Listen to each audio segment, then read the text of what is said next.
Well, it has been over a month since local electric companies powered down millions of California residents in an effort to prevent wildfires. Now that the fire risk has temporarily died down, officials are talking about what can be done to prevent future shutoffs. 23 ABC's Austin Westfall is in studio with what was discussed at today's Kern County Board of Supervisors meeting. Austin?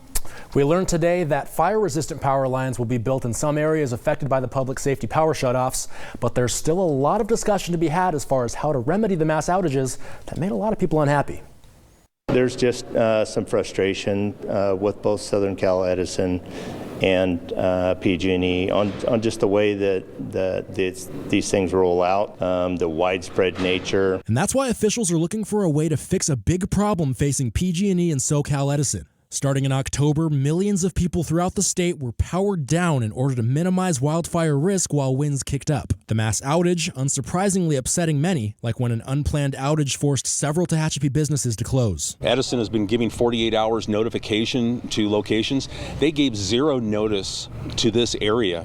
No one was able to prepare for that. But now there's some good news. This week, Chief Deputy Bowler says SoCal Edison will be upgrading their infrastructure and equipment in the Tehachapi and nearby Bear Valley area. So hopefully in the future we won't have as many public safety power shutdowns. The upgrades include insulated wiring and fiberglass poles which are fire resistant. Bowler presented a report to the Kern County Board of Supervisors on Tuesday detailing the next steps that Kern's Office of Emergency Management will take. During the meeting, he mentioned that the state is giving $586,000 to the county. It is an allocation to help build resiliency and to provide preparedness for the communities that most face public safety power shutoffs. Local emergency management authorities will meet face-to-face with PG&E officials on Wednesday to discuss the community's concerns and frustrations about the shutoffs. Thankfully, Bowler says with recent wet weather, they'll have some time to discuss a plan before the next threat of a public safety power shutoff. We should be good for a while.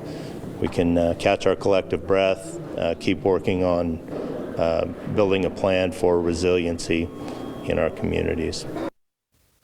Now, SoCal Edison says those insulated wires and fiberglass poles were already installed in the Lake Isabella area earlier this year.